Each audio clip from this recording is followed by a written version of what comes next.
He had lived in that shelter for 4 years. 4 years! And not one single person ever chose him.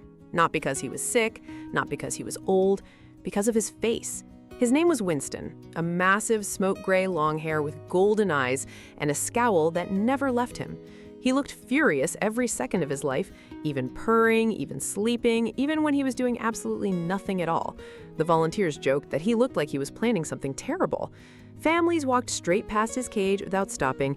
Children pointed and whispered that he looked mean. Some visitors even asked to see a different cat, one with a softer face, an easier smile. One young volunteer, a girl named Priya, tried for months to find him a home. She wrote him a little sign for his cage that said, "I promise I'm friendlier than I look."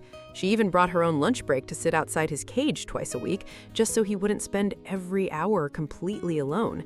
Nobody ever stopped to read the sign, and nobody ever noticed Priya sitting there either. And every single time someone walked away, Winston just sat there, watching, saying nothing at all. But nobody ever asked why he looked that way. Nobody ever wondered what was underneath that scowl. Until one gray Tuesday morning, everything changed. Her name was Margaret, and she was 68 years old. 6 months earlier, she had buried her husband of 41 years after a long illness that had filled their house with hospital equipment and hushed voices. When he was finally gone, the equipment left too, and so did the noise, and the silence that replaced it was somehow worse. She had learned to set the table for one and hated every single time she did it. Her children called every Sunday, but Sundays were only one day out of 7. A friend had suggested a cat might help fill the quiet, and Margaret had almost laughed her off before deciding, quietly, that she might be right. She had come to the shelter looking for a friendly cat, something soft and easy, something that wouldn't ask too much of her.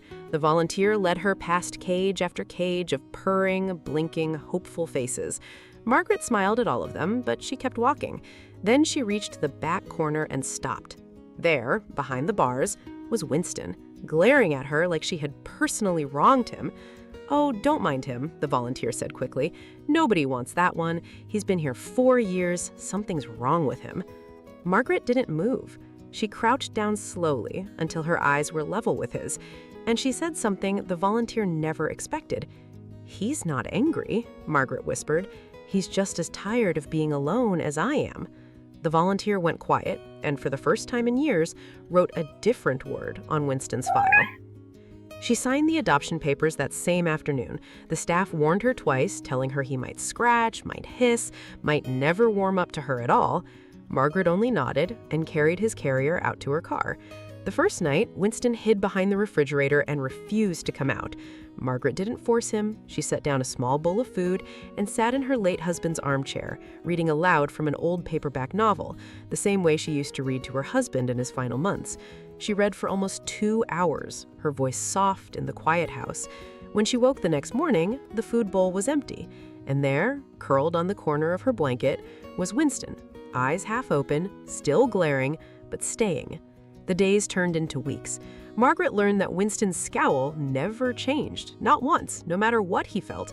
He scowled while he purred on her lap, he chased the red dot across the kitchen floor, he scowled while he knocked her reading glasses off the nightstand every single morning, he scowled while he sat on her feet while she did the dishes, refusing to move even an inch, he scowled while he fell asleep pressed against her side every single night.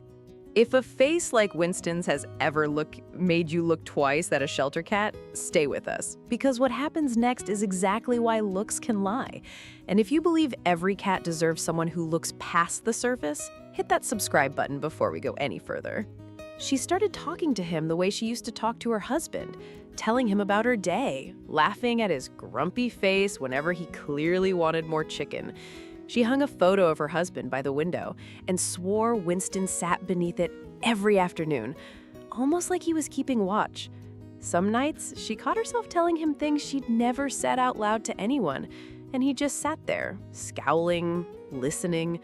For the first time since the funeral, the house didn't feel so unbearably silent.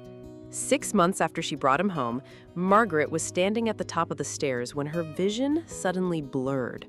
Her chest tightened and her knees buckled beneath her. She fell hard against the railing, then crumpled to the floor at the bottom of the staircase. Her phone was upstairs, forgotten on the nightstand.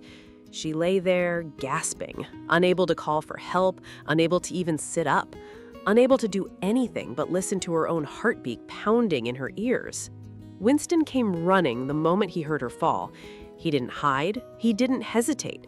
He pressed his face against hers, then threw himself at the front door, clawing and screaming, a sound Margaret had never once heard from him in 6 months. He screamed until a neighbor walking his dog outside stopped in his tracks. The neighbor knocked, then pounded, then finally looked through the front window. And there was Margaret, pale and barely conscious, with a furious-looking gray cat standing guard directly over her chest, refusing to move even when the neighbor forced the door open. The ambulance arrived within 11 minutes. The paramedics later said they almost mistook the cat for an aggressive animal until they realized he was guarding her, not attacking anyone. The paramedics said later that if help had come even 20 minutes slower, Margaret might not have survived the night. At the hospital, doctors confirmed she had suffered a mild cardiac event. Serious, but caught in time. The neighbor stayed with Winston that night and said the cat sat by the front door for hours, watching it, waiting. Margaret spent 5 days recovering before she was allowed to go home. When she walked through her front door, Winston was sitting exactly where she had fallen, waiting, glaring, as if he had never once left that spot. He didn't leave her side again for an entire week, not even to eat unless she was sitting right beside him. Her children, who once teased her gently about the grumpy old cat, stopped teasing after that. People still ask Margaret why she chose the mean-looking cat that nobody else wanted. She always gives the same answer. "I didn't choose him because he was easy," she says. "I chose him because I recognized that look. It wasn't anger, it was grief, waiting for someone to finally understand it. And in the end," she says, "it was his grief and mine that saved us both." Winston is 11 years old now, and his scowl has never once softened. But everyone who meets him learns the truth within a week. Underneath that furious face is the most loyal heart in the entire house. Margaret says she no longer sets the table for one without smiling because there's always a pair of golden eyes watching from the doorway, unimpressed, unwavering, and entirely hers. Some of the gentlest hearts wear the fiercest faces, and only patience ever finds them. So tell me honestly, would you have walked past a cat that looked like Winston, just like everyone else did for 4 long years? Or would you have crouched down and looked a little closer? Let me know in the comments below.